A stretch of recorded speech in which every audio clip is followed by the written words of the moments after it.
is 2 weeks before the messenger died. The Prophet was sitting with his companions and he became very sad. He said, I yearn to meet my brothers and I yearn to meet my sisters. Bilal radiallahu anh looked to the Prophet and he said, Ya Rasulullah, your brothers and your sisters are here, we're here. And the Prophet looked at all of his companions. He looked at Abu Bakr, Uthman, Ali, the greatest people to walk the face of this earth from this ummah. And he said, you are not my brothers.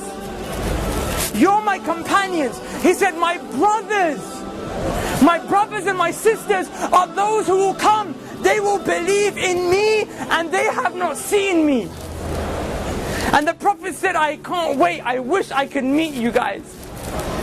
Now imagine for a second that man who took brotherhood away from his companions and ascribed it to me and you. Wallahi, the Prophet called us his brothers and sisters. Imagine if the Prophet stood right here. Imagine he stood here after Ramadan, 30 days we stood in the last third of the night crying to Allah, saying, Allah forgive me for my sins. Then literally the next day the Prophet saw us out here free mixing, boys and girls dressed inappropriately, smoking shisha. Wallah, I'm not judging anyone. I'm here just to give you the reminder that Allah told me to give you. But how embarrassed and sad would you feel that the Prophet ﷺ would see you in such a state? Brothers, take yourself, my brothers and sisters, take yourself to the day of judgment. On a day when Allah subhanahu wa ta'ala said, يَوْمَ يَفِرُّ الْمَرْءُ مِنْ أَخِيهِ وَأُمِّهِ وَأَبِيهِ وَصَاحِبَتِهِ وَبَنِيهِ. Allah said, your mom will run away from you. Rather, you will run from your mom. Wallahi, your mom will smile at you burning in the hellfire. Wallahi, billahi, tallahi, ذَلِكَ يَوْمُ الْحَقِّ. You will see it with these eyes. The same way you see my face today. You will see people whose mothers are smiling and thanking Allah that their sons and daughters are burning in the hellfire because they got saved. The mother got saved because she took some deeds from that son and daughter that wronged the mom. That day your mom won't spare you. On that day, the only man that will look around, the only man who will go around into sajda, he will fall, waiting, crying to Allah so that we can be saved and go to Jannah, is Muhammad sallallahu alayhi wa sallam. But I tell you something, Wallahi, he won't recognize you unless you are from those who prayed. Because the hadith of the Prophet tells us that the Prophet will notice you from the marks of sajda on your foreheads and the marks of wudu on your arms. The Prophet sallallahu alayhi wa sallam will go to certain people, however, people like us who pray in Ramadan. So we're going to have a few marks of sajda, we're going to have a few parts of wudu on our arms, but we didn't worship Allah like we were supposed to. We were Ramadan Muslims, Eid Muslims, Jummah Muslims. The Prophet will see people like that. The Prophet will go to them to save them. The angels will envelop them and say, Ya Muhammad, stay away. I'm taking these people to the fire. The Prophet will say, they're from my ummah. These people are from my ummah, leave them. The angels will say, Ya Muhammad, you don't know what they did after you left.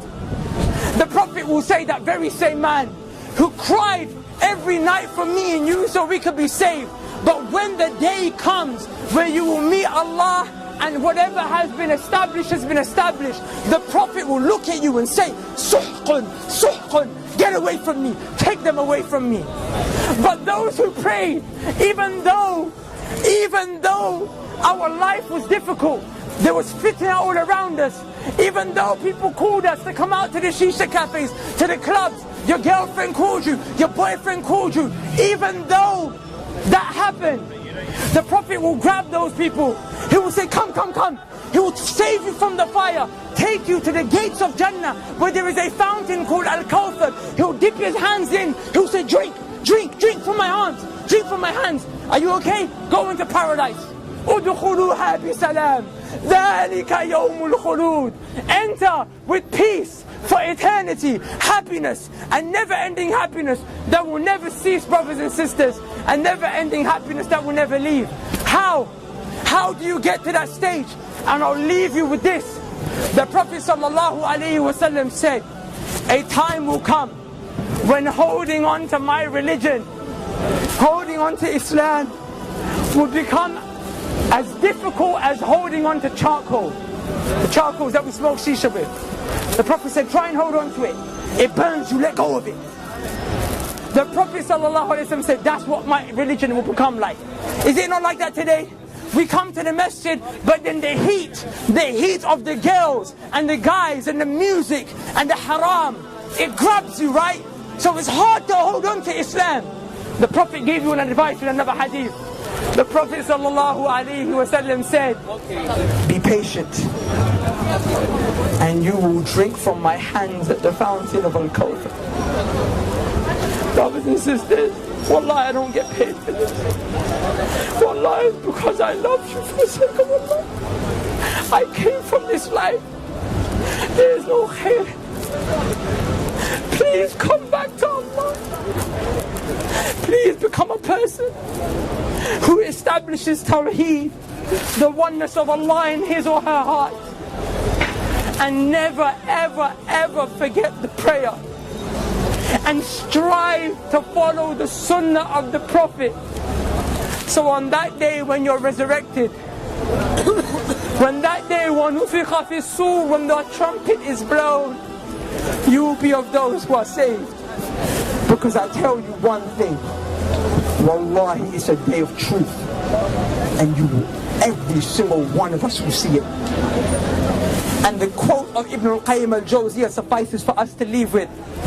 He said, if the Quran doesn't soften your hearts in this world, if by you reciting the Quran your hearts do not become soft in this world, he said, then wait till the day of judgment, for when Allah shows you the hellfire, your hearts will become soft. But we have an opportunity to not see that ever. Take the most honorable part of your face, place it as low as you can, 5 times a day, never forget. And I promise you on that day, everyone will turn their back on you, but Allah will suffice you. So who will come? We're going to make the adhan, inshaAllah, and I urge you guys to pray with us. Wallahi, we're not trying to upset you, we're not trying to call you to anything dodgy. All we're trying to call you to is Tawheed of Allah and Sunnah of the Prophet sallallahu alaihi wasallam. Is there anyone who would like to give the adhan? And we'll get the reward. Barakallahu feek akhi. Barakallahu feek akhi. Listen to the call of prayer. The Qibla is this way, inshallah. This way. Brother, I think we need wudu. We need to make wudu. You can make wudu from any one of these places, inshallah. Assalamu alaikum. Barakallahu feek. Alhamdulillah, akhi, we're from Germany. MashaAllah. We came today, subhanAllah, give me a number. Assalamu alaikum. Akhi, the riwayah which you mentioned. Level not your toes. استوى اعتدلوا. الحمد لله رب العالمين الرحمن الرحيم مالك يوم الدين إياك نعبد وإياك نستعين اهدنا الصراط المستقيم صراط الذين أنعمت عليهم وتكون الجبال كالإهل المنفوش فأما من ثقلت موازينه لكم دينكم ولي دين. الله أكبر.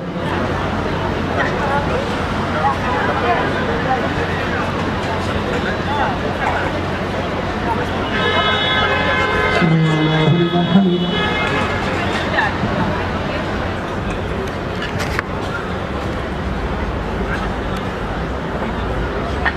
السلام عليكم ورحمة الله. السلام عليكم ورحمة الله. الله أكبر. استغفر الله. استغفر الله.